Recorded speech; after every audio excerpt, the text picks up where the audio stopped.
Bueno, muy bien, muy buenas tardes, ¿cómo están? Vamos a dar comienzo a esta clase de programación 2, donde vamos a continuar con el desarrollo del sistemita, el CRUD, que estamos haciendo en varias clases. Hoy nos vamos a enfocar en lo que tiene que ver con el módulo productos, es decir, con el ABM de productos.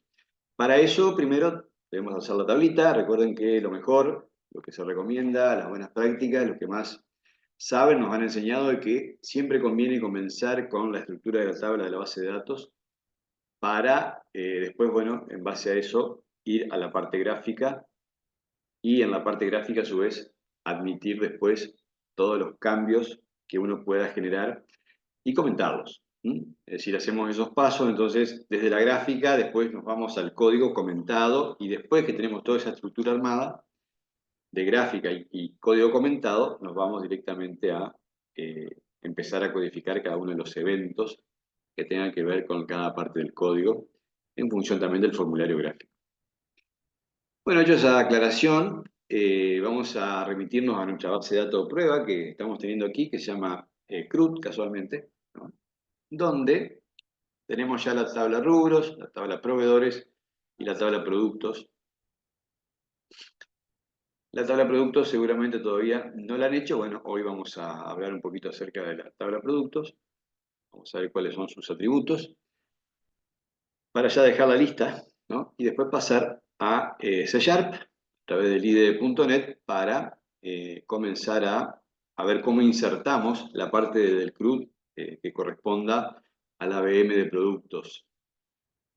Bueno, le vamos a poner un ID que va a ser un primary key, como pueden ver aquí, de tipo int, de 11 de largo, y que sea autoincremental. Bueno, con eso solucionamos el tema de la primary y a su vez nos aseguramos de que cada registro se incremente en 1, por lo tanto, estamos tranquilizados de que vamos a tener una tabla que va a tener registros únicos y a su vez ordenados en forma incremental, cosa que después eso va a ayudar a todo lo que tenga que ver con la parte de coordinación interna de la tabla y para nosotros también desde el programa saber que podemos ordenarlos, esos registros, si lo quisiéramos ordenar por orden de aparición, ahí ni necesitaríamos la fecha porque con el hecho de ordenarlos por su ID ya estamos garantizando de que sabemos quién fue el que se ha ingresado primero y quién le siguió detrás, ¿no?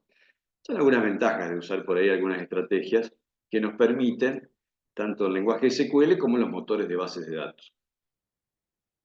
Vamos a agregarle también, obviamente, como de costumbre, un atributo denominado nombre con un tipo varchar, en este caso de 65 de longitud. No hay nada más para hablar ahí. Un ID rubro, también con un entero de 11, un ID proveedor con un entero de 11. Ahí están viendo que hay un par de llaves grises que se han agregado ahí, es porque son dos claves foráneas y a su vez dos constraints, ¿eh? Es decir, son dos restricciones que le hemos hecho. Eso ya, ese tema lo vimos en la teoría de bases de datos 1.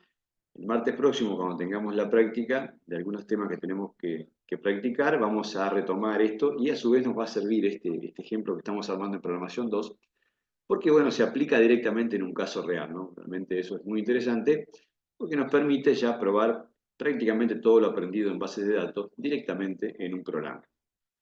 Y por último, tenemos dos atributos de tipo decimal, de 12 de largo con dos decimales, denominados costo y precio respectivamente. Con eso estamos como para tener una tablita de productos bastante aceptable. No le ponemos más nada, podríamos ponerle infinidad de cuestiones, pero bueno, para el ejemplo y para el caso alcanza y sobra. Así que con eso estamos perfectos. ¿Qué hay que decir sobre la parte de las constraints o de las restricciones? Bueno, eso es un tema que es una estrategia muy bien pensada del lado de los gestores de base de datos y por supuesto del lado de la programación de las bases de datos y del lado también del lenguaje SQL. ¿Por qué? Porque son comandos o son instrucciones que se le da a una tabla o a un diseño de bases de datos para decirle que debe haber alguna restricción en cuanto a los movimientos que se van a hacer con algunos de los atributos de alguna tabla en particular. En este caso, la restricción que le vamos a hacer al atributo ID rubro y al atributo ID proveedor va a tratar acerca de que no se va a poder eliminar ni modificar ese campo en cada una de sus tablas. Es decir, un ejemplo claro sería que el producto A tenga a su vez el rubro 3 y el proveedor 5. Bueno, como ese rubro 3 y ese proveedor 5 ya están ocupados en un producto que está activo en la tabla productos, que existe, ¿verdad?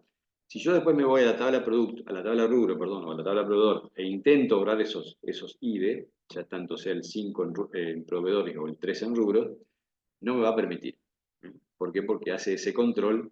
Todo esto en favor de favorecer, obviamente, de garantizar la integridad de los datos, la famosa consistencia que debemos nosotros bregar por todo lo que tiene que ver con la persistencia en bases de datos del modelo relacional.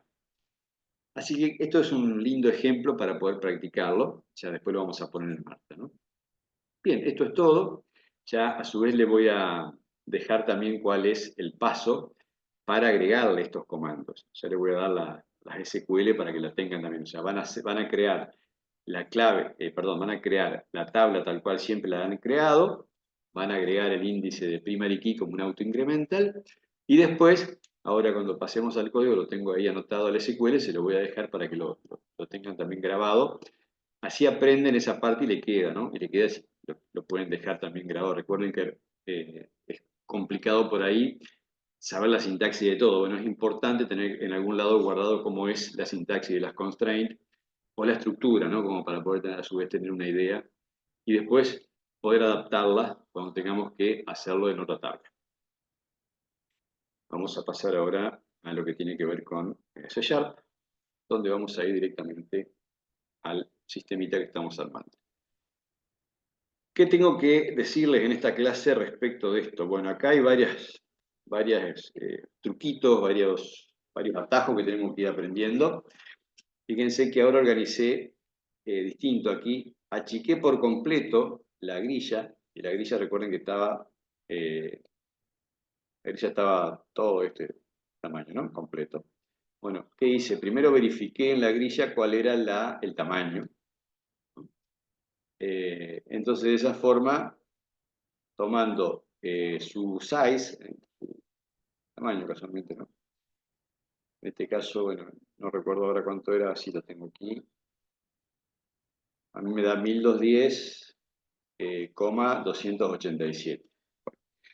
A ustedes le podrá dar números más, números menos. Lo importante es tomar nota de ese size y después, obviamente, sí, achicarla para que no moleste más la grilla. La dejamos ahí chiquitita. Y cuando la queremos mostrar, ¿qué hacemos? Le hacemos que el size va a ser igual a new size, 1200 tanto, coma tanto. Eso como primera medida, así podemos trabajar más tranquilo con los group box aquí debajo. Entonces podemos manejar los group box, podemos estirarlos, podemos hacer todo lo que haya que hacer con cada uno de ellos. Que se hace por única vez, es rara vez que después lo toquemos. Es decir, el rubro, por ejemplo, ya lo tenemos aquí achicadito también porque ya no se toca más, el de proveedor es lo mismo, ¿no? Y el de producto, bueno, es el que tenemos que hacer ahora, ¿no? Como esto también ya lo solucionamos, la parte de que lo podemos achicar al group box, porque cuando lo mostramos lo colocamos al tamaño que corresponde y lo ubicamos donde va, que es en este lugar aquí donde está usuarios, entonces nos queda todo este espacio aquí abajo para trabajar con los modelos de los módulos como corresponde, porque a su vez después nos falta pedido, o sea que nos va a dar bastante bien para trabajar. Bueno, enfoquémonos en lo que es la parte gráfica. Dijimos que aquí vamos a seguir el orden, o sea, primero diseñamos la tabla de la base de datos, que la acabamos de terminar con todas las aclaraciones, y ahora nos vamos a la parte gráfica que nos compete en esta clase, que es porque queremos avanzar con el módulo de productos, tiene que ver con agregarle los campos y los eventos que va a tener ese módulo producto. Y como recién estuvimos en los campos de la base de datos, sabemos muy bien que tenemos que grabar el nombre, el ID de rubro, el proveedor, el costo y el precio, ¿verdad? Y por supuesto colocarle ambos botones que llevan todos los modulitos de esto que estamos haciendo. Para cada uno de los campos, saben muy bien que le pueden dejar el nombre que va por defecto, o bien le pueden ustedes poner un nombre particular. Por ejemplo, a nombre le pueden poner nombre producto, a rubro le puedes poner combo rubro, en este caso, porque estos son combos desplegables, es decir, esto es un text box, y esto lo que tienen que agregar, cuando lo hagan desde la barra de herramienta, es un elemento del tipo combo box. ¿Por qué? Porque esto lo vamos a llenar con todos, en una lista desplegable, todos los rubros, en este caso otro combo box para una lista desplegable de todos los proveedores. El combo box en .NET y en varias plataformas funcionan bastante similar. Lo que tienen es un ID que corresponde al componente numérico que lo identifica y una string de texto. Entonces, lo que muestra es el texto y lo que guarda cuando tenemos para manipularlo dentro del programa es el ID. Entonces, de esa forma podemos trabajar específicamente con un identificador directo para que después se transforme en un numerito que es lo que tenemos que grabar en la base de datos. Y después dos textbox más para costo y para precio. Y ambos botones, como dije. Ahí ya quedó listo, ¿no es cierto? ¿Qué me queda ahora? Irme a el evento actualizar. Recuerden que lo que hago es comentarlo inmediatamente. Y después comenzar a hacer hacer todo lo que es la programación que va dentro de actualizar.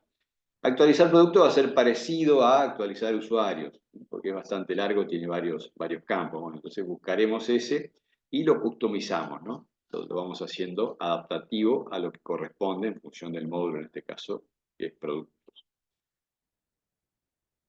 ¿Qué es lo que tengo que primeramente ver aquí? Es que tengo que saber de que si no hay datos, tengo que mostrar un error para no avanzar. O sea, mostrar un mensaje y hacer un return para que directamente el sistema ahí se quede y no prosiga en la ejecución.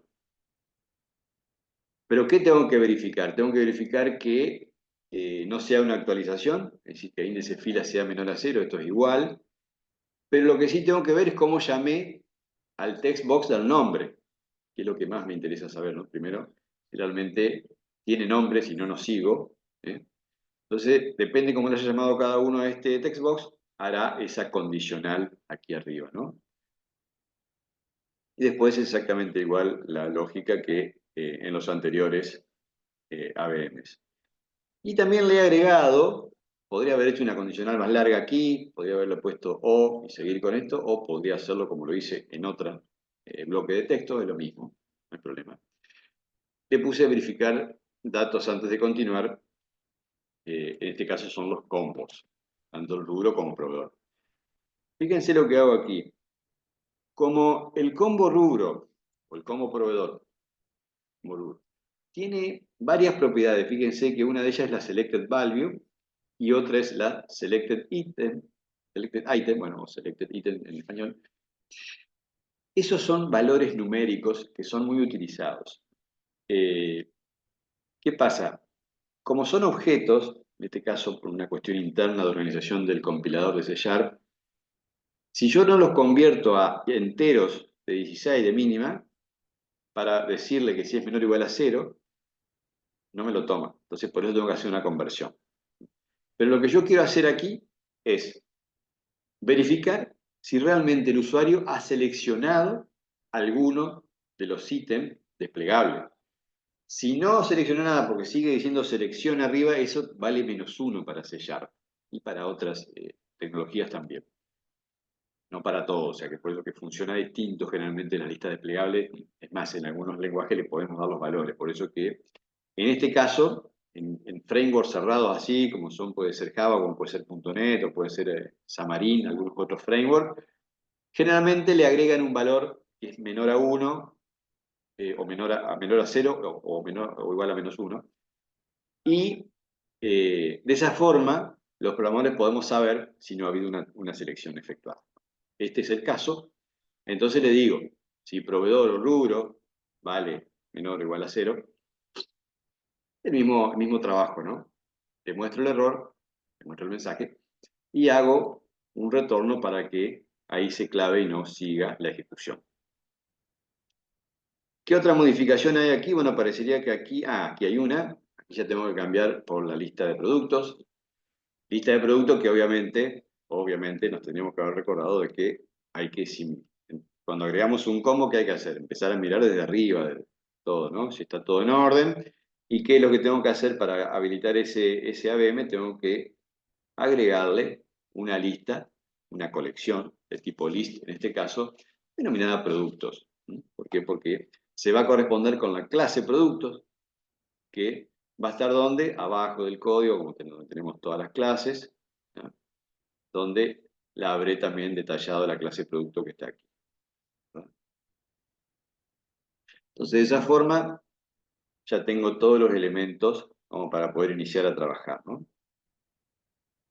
Ahí está, se los dejo para que tengan todos los atributos con sus tipos, de cómo hay que hacer la clase producto. Aquí hay unas variaciones, ¿por qué? Porque tenemos el tema este de que el ID rubro y a su vez tenemos que mostrar después el nombre en la grilla, o sea, guardamos un numerito, pero después en la grilla, si no hacemos este cambio o este agregado de una propiedad más, nos va a mostrar el número en la grilla. Entonces no va a ser muy amigable para el usuario, ¿no? Podría serlo igual, o sea, pero no es muy amigable. Entonces, ¿qué es lo que se hace? Se carga el rubro tal cual, esa columna se esconde en el data grid y se muestra otra columna con el nombre traducido, ¿no? Por eso es que hemos agregado aquí dos atributos más. Ya vamos a ver cómo funciona todo esto. Bueno, volvamos a repetir lo que veníamos viendo que tiene que ver con la actualización de productos, donde habíamos visto aquí los controles de grabación de datos. Habíamos visto aquí que también ya tenemos que hacer un primer cambio, que es colocarle la colección que corresponde, en este caso la lista de productos. Aquí va a decir proveedores o rubro, de donde hayamos copiado la estructura, ¿no? De actualización. Y aquí parece que no, acá no hay nada. ¿Sí? Aquí sigue tal cual. Y bueno, acá sí, obviamente que tengo que cambiarle. La clase, acá si dice proveedores o rubro, tengo que ponerle producto porque estoy en módulo producto. Y tengo que decirle que nuevo, en este caso, va a dar instancia a a un nuevo producto, ¿no? Va ese cambio. Y aquí van todos los cambios de este lado, ¿no? Van todos los nombres que le puse en el gráfico. Es decir, los nombres que están acá, en estos elementos, son los que van a la derecha aquí. ¿Por qué? Porque estoy asignando a los atributos de la clase que diseñé más abajo, le estoy asignando los valores que corresponden de la selección que ha hecho el usuario, ¿no? Fíjense que donde va todo numérico, no me queda otra que hacer la conversión. Puede ser Twin 32, Twin 16, alcanzaría y sobra porque no creo que sean demasiados rubros o proveedores, ¿no? Eh, También eso ayuda. O sea, podría ser Twin 16, pues a eso me quiero referir, ¿no? ¿Qué más? Aquí, bueno, acá cuando directamente ya hacemos la condicional para saber si vamos a agregar un producto o bien si vamos a actualizarlo, dependiendo si el usuario ha seleccionado algo o no en la grilla. Bueno, acá es donde viene también el trabajito, donde hay que buscar los campos que tengo en mi base de datos, ¿no? Y de esa forma hacer la cadena SQL, que es la que le vamos a insertar aquí en C# para que lo envíe a la transacción a la base de datos. La SQL para hacer una inserción es inserinto, el nombre de la tabla, que en este caso es producto, después va paréntesis, dentro van todos los atributos separados por coma. Puedo no tener esta comilla, puedo no tenerla, eso se escribe con ALT96 o con ALT96, es el código ASCII 96, es ese apóstrofe inclinado, ¿sí? ¿No? Se llama Bartik. ¿Mm? Bartik. Y después va values y también otro paréntesis, aquí van las variables. Bueno, aquí es donde hay que, por ahí, tener un poco de cuidado por toda la cuestión de sintaxis, ¿no? Porque yo le digo que me reemplace a nuevo nombre, en este caso, que es el objeto que estoy trabajando, ¿por qué? Porque a nombre le asigné el valor de lo que tenía en el textbox. Le digo que lo reemplace a lo que es algún apóstrofe o doble apóstrofe, en este caso, por la nada misma, ¿no? Para nuevo y rubro, ahí no tengo que ponerle nada de reemplazo porque es un número. Entonces, rubro va directamente tal cual así, ¿no? Va con una coma, pero aquí lo que hay que tener cuidado son las comillas. Bueno, esto ya lo habrán visto incluso cuando hicieron el de usuario, ¿no? Es una sintaxis que por ahí a simple vista es bastante intrincada, pero ¿por qué? Porque necesitamos que dentro de values, ahí está la explicación que les quiero dar, ¿no? Dentro de los valores que van después del insert, cada una de las variables va entre comillas simples. Por eso que debemos concatenarlo de esta forma. Es decir, yo a rubro tengo que, bueno, primero tengo que poner la coma, porque van separadas por coma las variables. O sea, de este lado tengo 1, 2, 3, 4, 5 atributos, ¿no? Bueno, de este lado tengo que tener 5 atributos también, las variables separadas por coma, y a su vez cada variable entre comillas simple. Eso se concatena con el signo más, y a su vez el separador del string es la comilla doble, ¿no? Entonces, yo antes de terminarlo aquí, le abro una comilla simple que va a ser el que me va a envolver, en este caso, la variable. Pues abro comilla doble, cierro la comilla simple, coma, e inicio de vuelta el mismo proceso para el otro variable que va de la misma forma, ¿no? Va con comilla simple y separada por coma. Nuevo rubro, nuevo proveedor, nuevo costo y precio. Ahí quedó. ¿Listo? Nuestra cadena para hacer el insert de un nuevo producto. Después vamos a ejecutar transacción, que ya lo habíamos analizado, que tiene el rollover y todo lo que habíamos visto de lo fundamental para garantizar la consistencia y la integridad de los datos. En el caso de que haya algún tipo de error, entonces si cuando se hace el commit, cuando se hace la transacción, la base de datos no da el ok de que ha sido íntegra, perfecta, realizada totalmente, todo va hacia atrás, ¿no? Y se da un error, obviamente. Y se muestra y se dice que los datos no fueron grabados. Esto ya lo habíamos visto en clase anterior, no lo vamos a repetir hoy. Pero bueno, lo retomo para saber que funciona de esa forma porque estamos usando la misma función, el mismo método, ejecutar transacción. Y después muestro el mensaje, datos actualizados en módulo actual que sabemos que toma el nombre del módulo que estoy trabajando.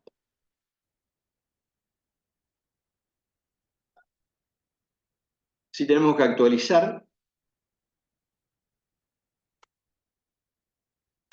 datos del producto en este caso, obviamente voy a decirle que productos con el índice fila, o sea, la posición esa va a ser igual a nuevo, que nuestro objeto en cuestión, el objeto que estoy manejando, porque ha sido el que seleccionó el usuario en la grilla, y digo que lo haga el update, ¿no? ¿Cómo se hace el update? Esta es la estructura SQL, es la palabrita update, el nombre de la tabla, y luego va set. ¿Set qué significa? Que establezca en el atributo nombre de la base de datos este dato que va entre comillas simple también. Fíjense que va entre comillas simple, por eso tiene el mismo proceso. Y se concatena de la misma forma que arriba, ¿no? Pero siempre entre comillas simple, de la misma forma. Con la diferencia que aquí va cada atributo igualado a un dato, coma, otro atributo igualado a otro dato y así sucesivamente. Puede ser que no querramos actualizar todos los campos, por eso que pueden ser menos también, ¿no? Y a su vez, ¿dónde va a ser eso? Donde id va a ser igual a nuevo ID. Esa es la estructura SQL para hacer el update. Es igual a todas las que hemos visto, pero bueno, vale la pena siempre recordarlo. Y hacemos ejecutar transacción con el string de la consulta de arriba. Informamos el mensaje que ha sido actualizado. Limpiamos los datos de la pantalla. Acá también hay que ir a corregir porque limpiar datos, ahora hay que decirle que limpie, en el caso de que es productos, que limpie los text box y los combo box que son de productos. Ya vamos a ver cómo se hace eso. Hacemos una espera, habilitamos la grilla nuevamente, que se había deshabilitado cuando hacemos clic. Y el cargar datos acá viene ya el primer cambio, que vamos a ver como diferencia importante. Esto de su vez lo vamos a reforzar en la clase del martes de bases de datos, porque no habíamos visto todavía en profundidad la consulta que se hace con inner join, ¿no? Pero, resumidas cuentas, lo que hace esta estrategia de consulta a los motores de base de datos es poder joinear, o sea, poder mezclar, unir, ¿no? Consultas donde están involucradas varias tablas, como en este caso. En este caso están involucradas 3 tablas. La tabla productos, más la tabla rubros y más la tabla proveedores. ¿Por qué? Porque yo necesito saber los nombres de esos rubros de los cuales están grabados solo los ID, solo los números en la tabla productos. Entonces aquí se usan dos eh, formas de trabajo. Una que tiene que ver con el uso de alias o el uso de letras que representan en una tabla. Entonces yo al colocar select asterisco puedo hacer lo mismo, pero colocando select p punto asterisco, coma, select r punto nombre, que quiere decir que voy a seleccionar de la tabla de rubros, por eso uso una R, pero no es necesariamente que debo usar una R, una cuestión cerebral y de salud, preferir usar nombres parecidos, ¿no? Que tengan que ver con la tabla. Proveedor y producto, bueno, los dos no podemos usar P, entonces para proveedor uso PR, ¿eh? PR.nombre, y a su vez le digo cómo quiero llamarlo a la tabla, ¿no? O sea, le doy un nombre temporal. A R nombre le digo que se va a llamar rubro, y a PR nombre le digo que se va a llamar proveedor. Y todos los P punto asterisco de productos son productos P, ¿no? Eso quiere decir que P lo estoy igualando en cuanto al nombre, para la estructura interna del motor de base de datos, al nombre de la tabla productos. Entonces puedo manipular los atributos con un nombre más corto, casi una letra, es una abreviatura, ¿no? Podría colocar acá sin problemas, podría colocar productos punto asterisco, aquí podría colocar rubro punto nombre, as rubro, podría colocar proveedor punto nombre, as proveedor. No sería problema y funcionaría igual. Pero debemos verlo así también porque lo pueden encontrar en mucho código, porque hay mucha gente que lo hace así. Entonces, por eso es necesario conocerlo, ¿verdad? Entonces, volvamos. Lo que quiero decir acá es seleccionar ahora todo lo que tenga en productos. ¿Por qué? Porque lo quiero mostrar en la grilla, ¿no? Entonces, ¿qué hago? Select p punto asterisco. Con eso seleccioné todo lo que es los campos de productos. R punto nombre y lo renombro como rubro para después identificarlo en la selección, ¿no? PR.nombre y lo renombro como proveedor. ¿Desde dónde? De esto todo de from productos P. Ahora vienen los inner, que lo que hace el inner es decirle que a su vez mezcle o vaya a buscar a rubros, pero siempre y cuando, a rubros R en este caso, ¿no? Rubros R que es el que usé aquí, ¿no? Esta palabra clave on le da la condicional. Esto sería como un where o una, en realidad es como una condicional que tiene esta sintaxis para inner, o sea, para join, ¿no? Para inner join. Entonces me dice que vaya a buscar en rubros, pero donde el ID de rubro de producto sea igual a el ID de rubro. ¿Y qué va a buscar? Rubro nombre, que es lo que le dije acá. O sea que esto lo que hace, el inner join lo que hace es completarme con una condicional la búsqueda que le estoy indicando de este lado. O sea, le estoy indicando que me busque tal cosa, pero, cuando se cumpla esta condición. O sea, me va a traer solamente el nombre del rubro ese que figura en el numerito. ¿Mm? Lo mismo para proveedor, exactamente la misma lógica. Ahí directamente, como cachetada de loco, nomás se van poniendo los campos. Inner join, proveedores, PR en este caso, obviamente. On, P y de proveedores igual a PR ID. ¿Qué quiere decir esto? Que el ID de proveedor y el ID de rubro, que son los campos de productos, tienen que ser iguales a los ID de producto y rubro y que eso me traiga los nombres. Eso es traducido, digamos, lo que le estoy indicando en el lenguaje SQL a la base de datos. ¿Y esto qué me hace? Me va a cargar todos los productos que se encuentran en este momento en la grilla. Bien, vamos a ver ahora, antes de continuar con eliminar producto, que es lo que sigue acá, aunque podríamos hacerlo ya que lo tenemos cerquita, ya queda la grabación. Eliminar producto va a ser lo mismo que, obviamente, si le hacemos acá, borrar, ¿no? Trae a eliminar producto. ¿Qué tenemos de cambio aquí? Bueno, esto sigue igual. Esto también, igual. Acá también esto no sería nada para cambiarle la condición porque está bien, lo mismo, o sea que si no hay de fila seleccionado, te dice que seleccione algo porque no hay lugar, no hay producto para eliminar. Y después sí, si hay mayor a 0, o sea, porque si hay una selección hecha, recuerden que manejamos el id.text para grabar ahí el datito de campo amarillo que tenemos aquí, para grabar el dato ahí de los ID de todas las filas seleccionadas. Y con eso sí le decimos que eh, asignamos en este caso el id de fila a una variable interna y num. Acá hay que cambiarle a producto. Recuerden que si copian de proveedor, por ejemplo, la eliminación, recuerden cambiar esto que va a decir proveedor acá. Y acá también. Acá va a decir proveedor y acá tiene que decir productos. ¿Qué es lo que hace aquí? Con esta función lambda me busca, ¿no?, el producto con ese ID y me lo pone a todos los atributos en este elemento temporal de tipo producto que acabo de declarar para el caso en particular, ¿no? Y después le digo que de la lista de productos me remueva el elemento, el objeto, elemento, ¿no?, este objeto, elemento que se llama. Eso fue la eliminación de la lista, la interna que tengo girando dentro del software en pantalla con el cliente. Ahora me falta ir a la base de datos a borrarlo. Eso no sirve de nada. Lo borré acá, se lo mostré al cliente, todo lindo, está eliminado, pero en la base de datos ni se enteró. Entonces, ¿qué pasó? Nada, no se borró. Entonces, sí, directamente después tengo que ir a ejecutar transacción y darle el SQL que corresponde para la eliminación. Delete from, en este caso módulo actual, porque recuerden que los módulos se llaman iguales que las tablas, por una cuestión de sintaxis y para evitar errores y confusiones del programador más que nada. La máquina no se confunde, a veces. Ahora con la inteligencia artificial tenemos que empezar a decir que la máquina también se confunde. Bueno, todo un tema, ¿no?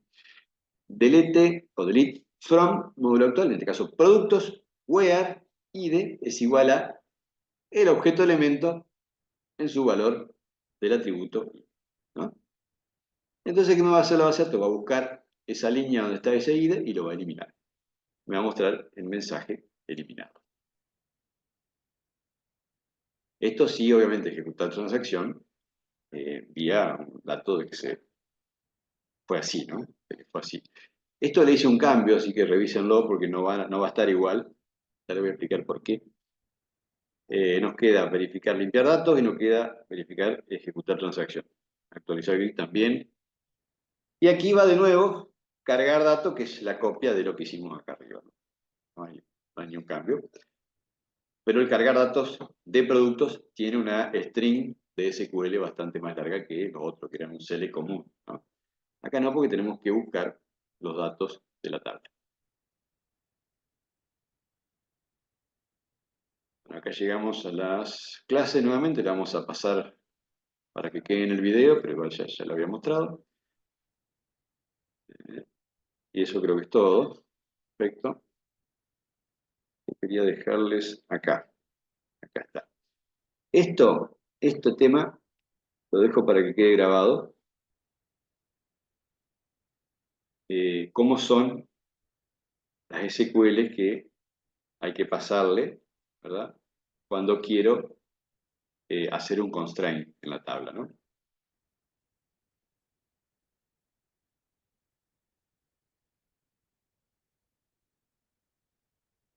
De todas formas, es bastante simple, incluso le podemos preguntar a cualquier inteligencia artificial establecer un constraint para, tengo esta tabla y quiero que el líder rule el proveedor tenga restricción y te lo hace al toque, o sea que tampoco es problema. Pero creo que lo más importante acá es entenderlo conceptualmente de qué es lo que hace, ¿no? O sea, la sintaxis hoy no es más problema porque, bueno, no tenemos ni siquiera buscar en la documentación ni googlear, sino que ahora se lo preguntamos rápidamente a cualquier IA. Pero sí conceptualmente debemos comprender qué sucede con eso, que creo que ya está claro, y si no lo vamos a retomar en la clase de bases de datos, sin problema. Bien, esto quedó bien porque es eliminar y porque es actualizar el producto, o sea que esto ya lo vimos bien, ¿correcto? Me faltan dos métodos que son el llenar combo rubro y llenar combo proveedor. Si tengo que cargarlo a eso con los datos, eso también tenemos que ver cómo se hace. Aquí está el método llenar combo rubro, que lo voy a llamar obviamente donde, cuando yo quiera pulsar para mostrar acá, aquí es donde llamo ocultar grupo, que ya vamos a ver que tiene sus cambios también, asigno el módulo actual al nombre de productos, lo hago visible al group box, lo localizo y le doy el tamaño. ¿Está ahí? Todo perfecto. Hago una carga de datos tal cual ya la hemos analizado recién, ¿no? Y tengo que sí llenar los combos. ¿Por qué? Porque esto, perdón, acá, rubro y proveedor tienen que buscar en sus tablas correspondientes todos los nombres de los rubros y todos los nombres de los proveedores. Vamos a pegarle una mirada a ver cómo funciona esto. Acá. Después nos vamos a detener un poquito en esos métodos que nos están faltando. Bueno, fíjense que ya le oculté directamente la grilla. O sea, la puse a su vez falso, que sea visible false de entrada. Por ende, cuando lo quiero ahora mostrar, tengo que ir a ponerla visible. Así que ya también les voy a mostrar ese pequeño cambio en la actualización del data grid. Bueno, proveedores, sigue funcionando igual. Rubros, usuarios, productos. Bien. Fíjense que hizo producto, me muestra como corresponde. Fíjense que estaba por aquí abajo, me lo está ubicando en el mismo lugar que corresponde, le da el tamaño. Si le doy a actualizar me dice que no hay datos. Y aquí que me hizo, me cargó, ¿no? Me cargó todo y cada uno de los ítems que corresponden a los proveedores y a los rubros. ¿Y qué hizo? Le puso a su vez en, en el inicio un ítem que se llama selección. Entonces yo aquí, por más que le cargue algo, le doy a actualizar, me dice que todavía le faltan datos. Selección 1, también me dice lo mismo. Y todavía no tiene control. Me va a dar un error, medio error, claro. ¿Por qué? Porque no le puse control para el tema del costo y el precio, ¿no? Vamos a probarlo. Vamos a ponerle un producto de prueba. Vamos a seleccionar un proveedor y un rubro. Costo. Datos actualizados en productos. Y hace la carga nueva del producto, ¿no? Vamos a modificarle a 320 aquí, a 450. Prueba producto. Jardinería mascota y proveedor tal. A ver. Perfecto. Está funcionando bien, ¿verdad? Entonces, ¿qué pasa? Yo aquí quiero cambiar esto. Lo puedo hacer sin problema. Lo pasé a cuidado personal. Tal cual. Todo perfectamente. Bien. Esto está todo funcionando. Vamos a ver ahora cómo hacemos para llenar los combos, que es lo que nos está faltando ver, ¿no? Cómo funciona esa partecita. Vamos a ir a productos aquí. Llenar combo rubro. Fíjese, esto hay que ir a buscarlo de base de datos, ya que tengo que trabajar con SQL y con las estructuras de C# para conectarme a MySQL, ¿no? Bueno, hago la misma estructura que ya conozco, donde primero verifico si la conexión existe, porque recuerda que si no, no va a funcionar. Entonces lo recomendable y la ley siempre, antes de intentar conectarse a la base de datos, debemos verificar que la conexión esté activa. ¿Y qué hago aquí? Hago un simple SQL. En este caso le llamo string SQL porque es un SQL que le estoy mandando, entonces también me ayuda a entenderme. Pero aquí podría decir consulta, podría decir Pepe, podría decir lo que quiera. Pero por una cuestión de orden, se acostumbra a decirle a esto que sea SQL, ¿no? O que sea Q, o que sea S, pero sea lo más eh,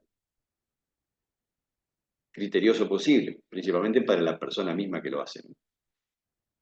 Después hago que rubros, la colección rubros, esté clear, o sea, esté nula, limpia, y hago, a su vez, que la primera aparición del primer subíndice de la colección se llame selección y tenga el ID 0. Entonces yo me aseguro de que ese vale 0. Entonces si es menor o igual a 0, recuerdan que le dije yo, que me diga que seleccione. O sea que acá le hubiera podido poner otro valor, -1 también. Es una cuestión de criterio mío, ¿no? O de otra gente que se maneja de otra forma. Yo lo llamo 0, entonces yo sé que al 0 yo siempre lo controlo de que no sea 0, porque no me sirve que me graben un ID 0, porque no me representa ninguno de los ítems. Y a su vez le pongo selección ahí como para que quede también una de las opciones de la selección. ¿Qué estoy haciendo acá? Estoy generando una lista en rubros de todos los rubros, con sus nombres y su ID. Bueno, aquí ejecuto los comandos de MySQL y cuando hago el reader, leer datos, hago el while y aquí agrego los otros. ¿Cómo hago? De la misma forma, con el ID, pero ya con el ID que tiene la tabla. Leer datos.getInter, esto es exactamente igual a lo que venimos haciendo. Y nombre, lo mismo.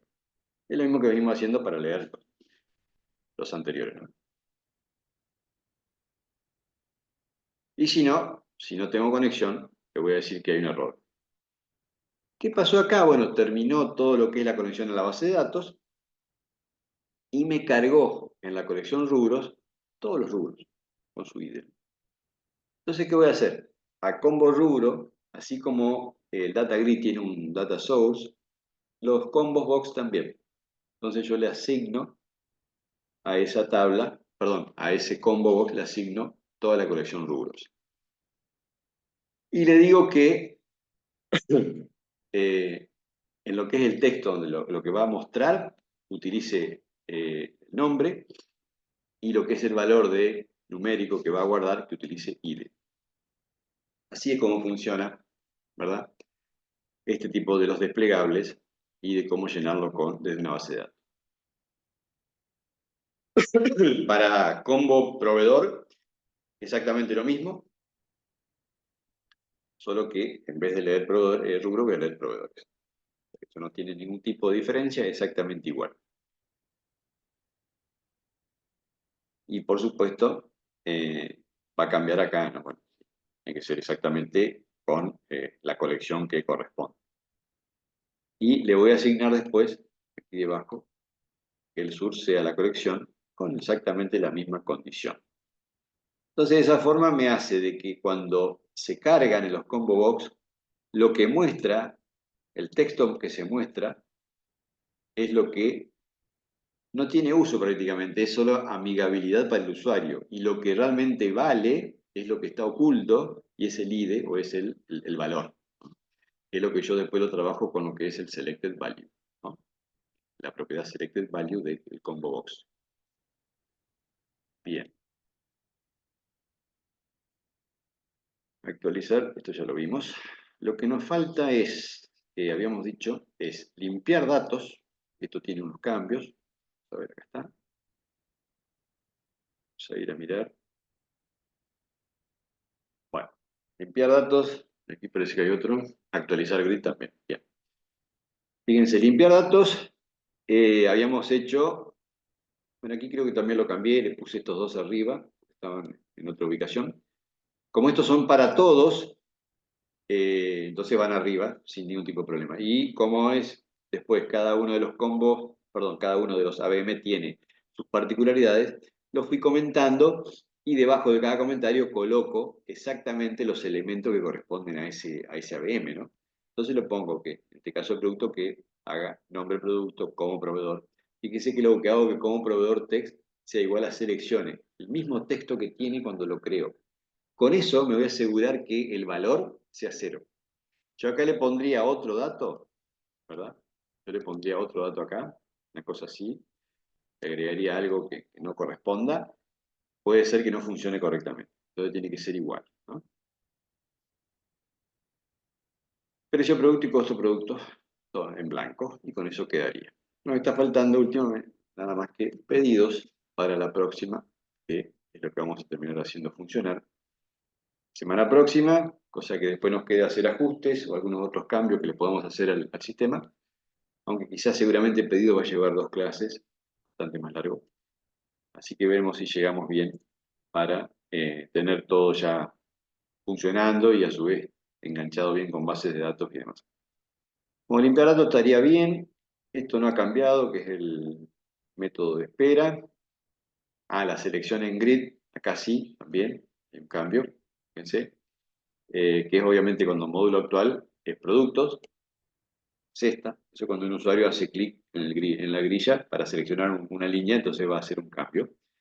Ahí debo hacer específico en cómo se llama cada uno de los elementos.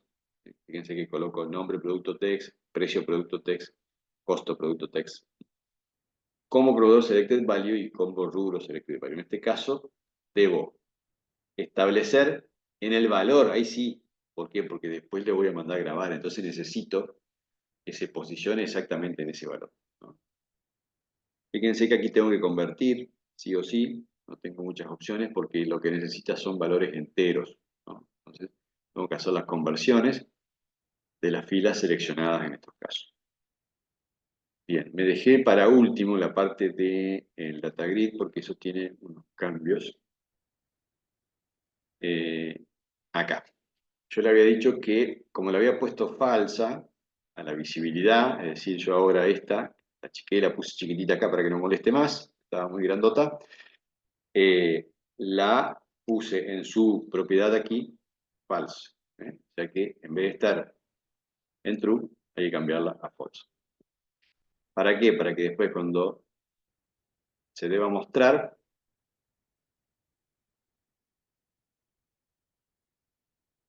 la grilla, cuando se muestra la grilla, por primera vez en cargar datos, ¿no? Entonces, ¿dónde voy a ir? Porque voy a cargar datos y cuando se termine de hacer todo el proceso de carga de datos, se llama el método de actualizar DataGrid. Y entonces ahí en actualizar DataGrid, lo primero que debo hacer ahora, además de dejarlo nulo que ya estaba, le tengo que agregar estas dos órdenes, o estas dos sentencias, o estas dos instrucciones nuevas. ¿Qué dicen estas dos instrucciones? Nos dice que tiene un nuevo size, y ese size es este. Puede ser que ustedes lo tengan de otra forma, por eso les dije que primero fíjense en cuánto lo tienen, tomen nota y después establecen esta sentencia de acuerdo a su diagrama, a su diseño. Y a su vez le pongo que la propiedad visible pase a true, porque por defecto está en false. ¿Bien?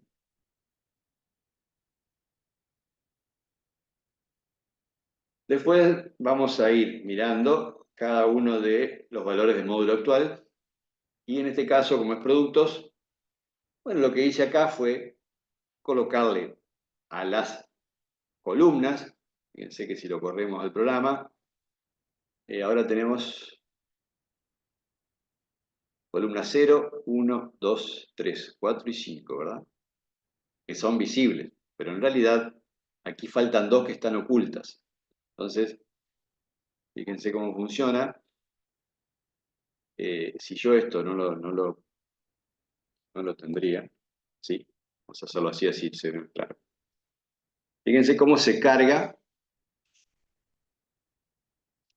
Fíjense, ahí me carga toda la base de datos, de acuerdo al string de esa SQL que hice usando los inner join, ¿no? Donde yo le decía que me agregue a esa consulta, que me agregue un join para el nombre del rubro y otro join a la tabla proveedor para usar, para buscar el nombre del proveedor en función del IDE, de este IDE acá, ¿no?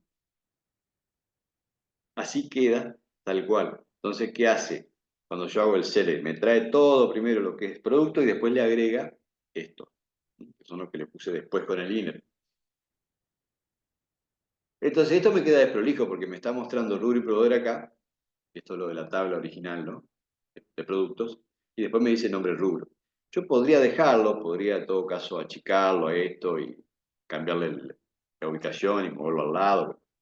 Como no es muy usable esto, se puede hacer así también, ¿eh? O sea, totalmente realizable sin problema. Hay gente que le gusta tener los valores de los ID, de los proveedores y los rubros también. En ese caso yo generalmente lo pongo con un guión separado antes del nombre, pero bueno, se podría poner en una columna sin problema. Pero también les quería mostrar que se hacen este tipo de cosas, donde uno puede usar muchas otras columnas que después no sean visibles al usuario, pero sí sean necesarias para el proceso. Le puedo tener un montón de otras columnas que no me interesa mostrarlas, pero sí las utilizo para procesar, porque necesito valores que en el proceso necesito reutilizar, como fechas y cosas, ¿no? Bueno, puedo levantarlas de la base de datos, puedo traerlas a mi software, puedo tenerlo todo en vivo en la memoria ahí, oculto, y utilizarlo en el momento que lo necesite, en este caso. En este caso yo lo necesito porque necesito que me traiga el nombre, ¿tá?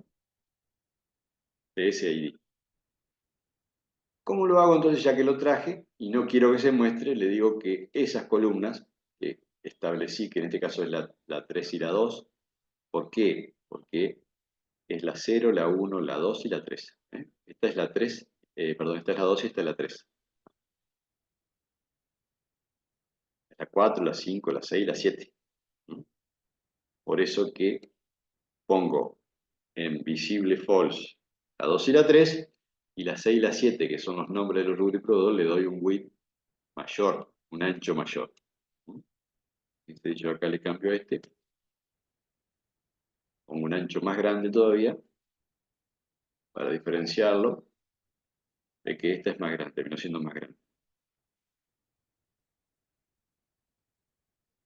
Los 20 lo dejo iguales. Es la forma de establecer cuáles son los valores de las columnas para después manejarlas de esta manera por código, ¿no? Y a su vez oculté lo que era el ID rubro y el ID producto. Y con eso queda funcional.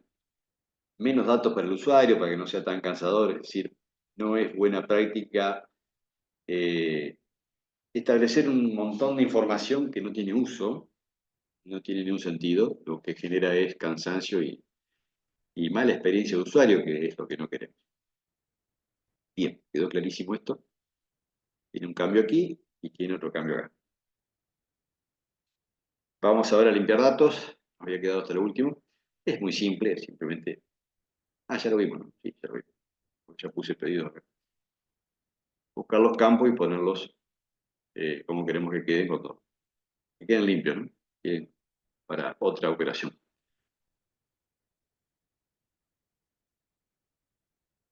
Revisando, creo que está todo.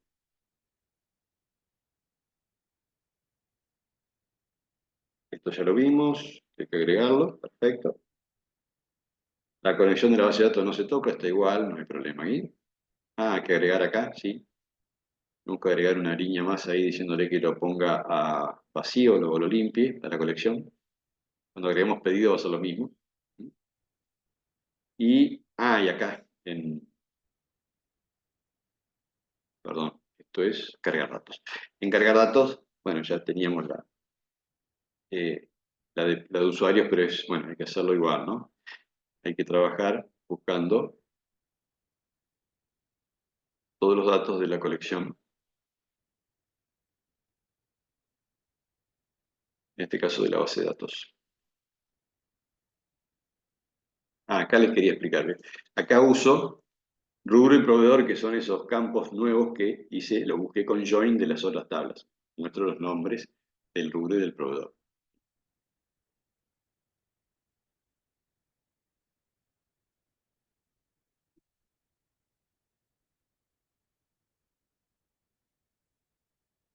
Si alguien le quiere dar una vuelta a esto y modificarlo, no sé, que yo buscarle otra forma de hacerlo, hay otras, ¿no? Obviamente.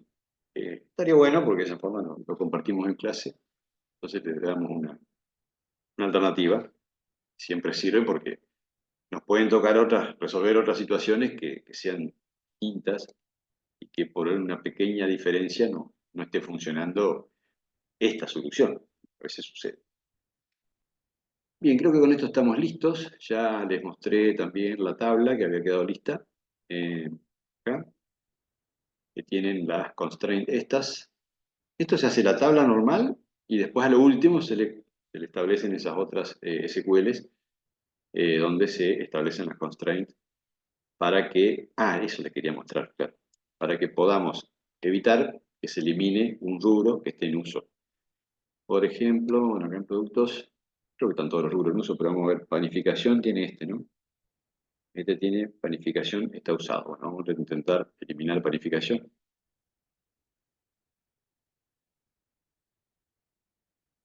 Fíjense que lo que me viene de la base de datos es un error con obviamente la explicación específica.